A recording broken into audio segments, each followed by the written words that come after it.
നമസ്കാരം. മായി വേൾഡിലേക്കും എൻ്റെ ഇന്നത്തെ റീഡിങ്ങിലേക്കും എൻ്റെ എല്ലാ പ്രിയപ്പെട്ട കൂട്ടുകാർക്കും സ്വാഗതം. നല്ലൊരു ദിവസം ആശംസിക്കുന്നു. നല്ലൊരു സക്സസ് ഉണ്ടാവട്ടെ എന്ന് പ്രാർത്ഥിക്കുന്നു.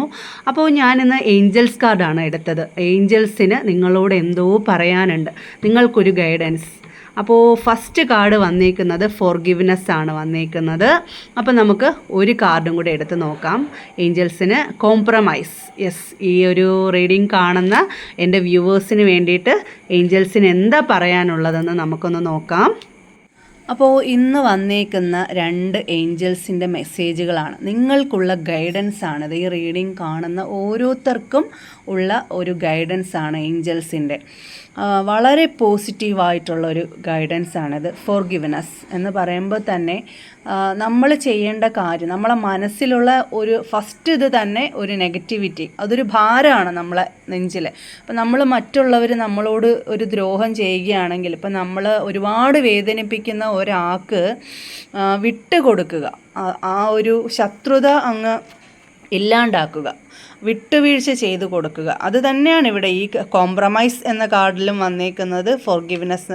അപ്പം ഒരു ശത്രുവിനോട് പോലും നമുക്ക് ക്ഷമിക്കാൻ കഴിയുക എന്നത് തന്നെ ഈ ലോകത്ത് ആർക്കും അത് അത്ര പെട്ടെന്ന് സാധ്യമല്ല, അല്ലേ? നമ്മൾ ഒരുപാട് ദ്രോഹിക്കുന്ന ഒരു വ്യക്തി, ആ വ്യക്തി അപ്പം ഈ ഒരു സാഹചര്യം, ഇപ്പോഴത്തെ ഒരു സാഹചര്യം എന്ന് പറഞ്ഞാൽ ഒരു തേർഡ് പാർട്ടി സിറ്റുവേഷൻ, നമ്മളെ ഒഴിവാക്കി ഒരാൾ പോകുന്നു. അപ്പം നമുക്കത് സഹിക്കാൻ പറ്റുന്നില്ല. അപ്പം ആദ്യം നമ്മൾ പെയിനാവും, പിന്നെ നമുക്ക് വാശിയാവും, പിന്നെ നമുക്ക് പ്രതികാര ബുദ്ധിയാവും, അതിൽ കൂടെ പല പല കാര്യങ്ങളിലോട്ട് നമ്മൾ പോവും. അപ്പം ഇതൊന്നുമില്ലാതെ അതങ്ങ് വിട്ടുകൊടുക്കുക എന്നുള്ളതാണ് ഏഞ്ചൽസ് നിങ്ങൾക്ക് തരുന്ന ഒരു ഫസ്റ്റ് മെസ്സേജ് എന്ന് പറയുന്നത്. അപ്പോൾ തന്നെ ആ ഒരു നമ്മളെ മനസ്സിലെ ഭാരം ഇറക്കി വയ്ക്കുക, നമ്മളെ മനസ്സിലെ വിഷമങ്ങൾ മാറ്റുക, നെഗറ്റിവിറ്റി മൊത്തം ഹീലാക്കി പുറത്ത് കളയുക എന്നുള്ളതാണ് ഇതിൻ്റെ ഒരു ഉദ്ദേശം എന്ന് പറയുന്നത്. വിട്ടുകൊടുക്കുക. അപ്പോൾ ഒരാൾ നമ്മളെ വേദനിപ്പിച്ചിട്ട് പോവുകയാണെങ്കിൽ അദ്ദേഹത്തെ ആ വഴിക്ക് അങ്ങ് പറഞ്ഞു വിടുക. അതിൻ്റെ പുറകെ നമ്മൾ ചെക്ക് ചെയ്യാൻ പോകുമ്പോഴാണ് നമുക്ക് നമ്മളെ മൈൻഡ് മാറി നമ്മൾ വേറെ വഴിക്കൂടെ പോകുന്നത്. നമുക്ക് ആകെ അസ്വസ്ഥമാവും നമ്മളെ മനസ്സ്, നമുക്ക് സഹിക്കാൻ പറ്റാണ്ടാവും. നമ്മളെ ഏറ്റവും കൂടുതൽ സ്നേഹിച്ച ഒരു വ്യക്തി ആയിരിക്കാം ഒരു പക്ഷേ നമ്മളെ വേദനിപ്പിച്ചിട്ട് പോകുന്നത്. ആ വ്യക്തിയോട് വിട്ടുകൊടുക്കുക, നമ്മൾ ക്ഷമിക്കുക. അതാണ് ഏറ്റവും വലിയ കാര്യം. ഈശ്വരൻ്റെ മുമ്പിലും യൂണിവേഴ്സിൻ്റെ മുമ്പിലും ഒക്കെ ഏറ്റവും വലിയൊരു കാര്യം എന്ന് പറഞ്ഞു കഴിഞ്ഞാൽ ക്ഷമ എന്നുള്ളത് തന്നെയാണ് ഏറ്റവും ഈശ്വരൻ്റെ മുമ്പിൽ ഏറ്റവും വലുതായിട്ട് തന്നെ കാണുന്നത്. അപ്പോൾ അതിൻ്റെ ഒരു ഉദാഹരണമാണ് ഈ ഏഞ്ചൽസ് കാർഡ് പറയുന്നത്, ഫോർഗിവ്നെസ്. നമ്മൾ വിട്ടുകൊടുക്കുക. അപ്പം നമുക്ക് നമ്മളെ മൈൻഡ് ക്ലിയർ ആവുക. അതുകൊണ്ട് ഒരുപാട് കാര്യങ്ങളുണ്ട്. ആ പോകുന്നവർ ആ വഴി അങ്ങ് പൊക്കോട്ടെ, അതിൻ്റെ പുറകെ നമ്മൾ പോകാൻ നിൽക്കേണ്ട, ഇല്ലേ? വേറെ പ്രശ്നമൊന്നുമില്ലല്ലേ, വരുമ്പോൾ വരട്ടെ, അത്ര തന്നെ. അങ്ങനെ ചിന്തിക്കുകയാണെന്നുണ്ടെങ്കിൽ വല്ല പ്രശ്നം ഉണ്ടാവുമോ നമ്മളെ മനസ്സിന്? നമുക്ക് കിട്ടാനുള്ളത്, ഞാൻ എപ്പോഴും ഇതിനകത്ത് ഞാൻ പല ഇതിലും പറഞ്ഞിട്ടുണ്ട്, നമുക്ക് വരാനുള്ളത് 7-ാം കടലിനപ്പുറത്തിരുന്നാലും നമ്മുടെ കയ്യിലോട്ട് വരും.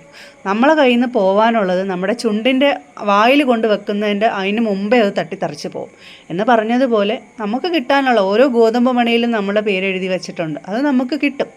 അങ്ങനെ ചിന്തിക്കുക. അതേപോലെ കോംപ്രമൈസ് ചെയ്ത് കൊടുക്കുക. കോംപ്രമൈസ് ചെയ്യുമ്പോഴുണ്ടാകുന്ന ഒരുപാട് നന്മകൾ നമ്മളിലേക്ക് വരും.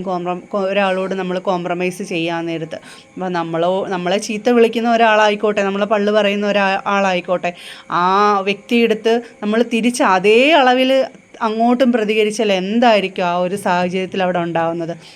ഒരു ഭാര്യ ഒരു ഭർത്താവും തമ്മിൽ ഭയങ്കര വഴക്കിടുന്നു. അപ്പം 2 കൈയും കൂടെ അടിച്ചാലല്ലേ സൗണ്ട് കേൾക്കത്തുള്ളൂ. ഒരു കൈ അവിടെ താത്ത് വെച്ചാൽ സൗണ്ട് കേൾക്കുമോ? ഇല്ല. അപ്പോൾ ഒരു വിട്ടുവീഴ്ച ചെയ്തു കൊടുക്കുക. ഭാര്യയും ഭർത്താവും ഒരേ അളവിൽ നിന്ന് കഴിഞ്ഞാൽ ആ കുടുംബത്തിൻ്റെ ഒരു അവസ്ഥ എന്തായിരിക്കും? അപ്പോൾ വിട്ടുകൊടുക്കുന്നവർക്ക് അവിടെ ഉയർച്ചയേ ഉണ്ടാവുകയുള്ളൂ. ഈ മാലാഖമാരുടെ നിങ്ങൾക്കുള്ള ഒരു സന്ദേശമാണ് ഫോർഗിവ്നെസ്സും കോംപ്രമൈസും. ഈ ഒരു 2 കാര്യങ്ങളും നമുക്ക് ഭയങ്കര ടഫായിട്ടുള്ള കാര്യമാണ് ചെയ്യാനായിട്ട്, ഭയങ്കര പാടായിട്ടുള്ള കാര്യമാണ്. അത് ചെയ്യുമ്പോൾ അത് ആ ഒരു കാര്യം നമ്മൾ ചെയ്യുമ്പോഴുണ്ടാകുന്നത് ഒരുപാട് നന്മകളാണ് നമുക്ക് വന്നു ചേരുന്നത്, ഒരുപാട് നന്മകൾ. നമ്മളെ മനസ്സ് പ്യൂരിഫൈ ചെയ്ത് നമ്മൾ ക്ലിയർ ആവും, നമ്മളെ മൈൻഡ് ക്ലിയർ ആവും, നമ്മളെ മനസ്സിന് ശക്തി കിട്ടും, നമ്മൾക്ക് നല്ല രീതിയിൽ മുന്നോട്ട് നമുക്ക് മെൻ്റൽ പവർ കിട്ടും, നമുക്ക് ഏത് പ്രശ്നത്തെയും അതിജീവിക്കാനുള്ളൊരു കരുത്ത് കിട്ടും. ഈ ഒരു 2 കാര്യങ്ങൾ നമ്മൾ ജീവിതത്തിൽ പാലിക്കുകയാണെന്നുണ്ടെങ്കിൽ ഒരുപാട് ഗുണങ്ങൾ നമുക്ക് വന്നു ചേരും. ഒരുപാട് ഗുണങ്ങൾ നമ്മുടെ വീടിൽ സ്വസ്ഥതയും സമാധാനവും ഉണ്ടാവും. അങ്ങനെയൊക്കെയുള്ള പല കാര്യം നമ്മുടെ മക്കളെ നമുക്ക് നല്ല രീതിയിൽ കെയർ ചെയ്ത് കൊണ്ടുപോകാൻ പറ്റും, ഒരു കുടുംബം നല്ല രീതിയിൽ നയിക്കാൻ പറ്റും, നമ്മുടെ ബിസിനസ് പരമായിട്ട് നമുക്ക് ഉയർച്ചയുണ്ടാവും. അങ്ങനെ ഒരുപാട് കാര്യങ്ങളുണ്ട് ഈ ഒരു 2 കാർഡ് കൊണ്ട് ഏഞ്ചൽസ് നിങ്ങൾക്ക് തരുന്ന സന്ദേശത്തിൽ. അപ്പം ഇതാണ് ഏഞ്ചൽസിന് നിങ്ങളോട് പറയാനുള്ള ഒരു ഗൈഡൻസ്. എനിക്കിത് ഇന്ന് ഈ ഒരു സമയത്ത് ഞാൻ റീഡിങ് എടുക്കുന്നതല്ല, ജസ്റ്റ് എനിക്ക് ഏഞ്ചൽസ് കാർഡ് എടുക്കണമെന്ന് തോന്നി. അപ്പോൾ ഈ ഒരു 2 കാർഡ് എനിക്ക് കിട്ടി. ഇപ്പം ഒരു നിയോഗം പോലെ എന്നിലൂടെ ഇത് നിങ്ങളെ അറിയിക്കുന്നു. അപ്പം നിങ്ങൾക്ക് ഈ ഒരു റീഡിങ് എല്ലാവർക്കും റെസനേറ്റ് ആവട്ടെ എന്ന് ഞാൻ എൻ്റെ ഏഞ്ചൽസിനോടും എൻ്റെ യൂണിവേഴ്സിനോടും ആത്മാർത്ഥമായിട്ട് പ്രാർത്ഥിക്കുന്നു. Okay, thank you.